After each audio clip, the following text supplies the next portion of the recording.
கடத்தப்பட்ட வழக்கில் பூவை ஜெகன்மூர்த்தியிடம் 2 மணி நேரமாக விசாரணை நடைபெற்று வருகிறது.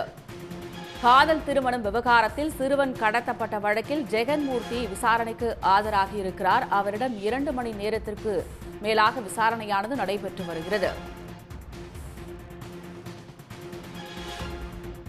இது பற்றிய மேலும் விவரங்களை தருகிறார் நமது செய்தியாளர் செந்தில். செந்தில், முழு விவரம்.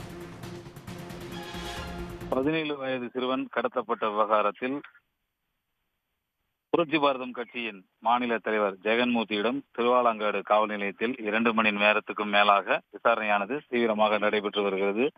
காவல் ஆய்வாளர் நரேஷ் மற்றும் டிஎஸ்பி தமிழரசி ஆகியோர் விசாரணை நடத்தி வருகின்றனர்.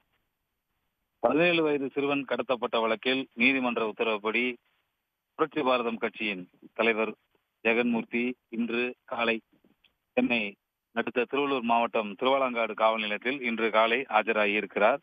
ஏற்கனவே நீதிமன்றம் பல்வேறு அறிவுரைகளை அவருக்கு வழங்கி இருக்கிறது. அதாவது காவல் நிலையத்துக்கு சென்று ஆஜராகும் போது கூட்டம் சேர்த்து செல்லக்கூடாது, தனியாகத்தான் செல்ல வேண்டும் என அறிவுறுத்தி இருந்தது.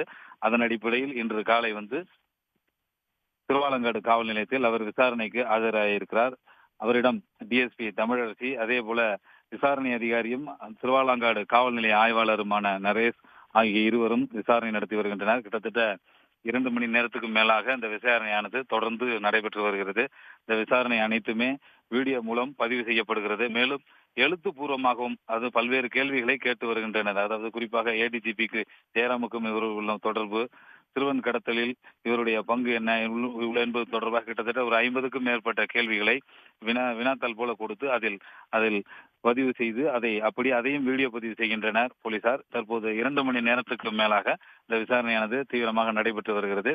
இந்த விசாரணை நடைபெறுவதையொட்டி திருவாலங்காடு காவல் நிலையம் மற்றும் அதன் சுற்று வட்டார பகுதியில் கிட்டத்தட்ட 200க்கும் மேற்பட்ட போலீசார் தீவிர பாதுகாப்பு பணியில் ஈடுபட்டு வருகின்றனர். விரிவான தகவல்களுக்கு நன்றி செந்தில்.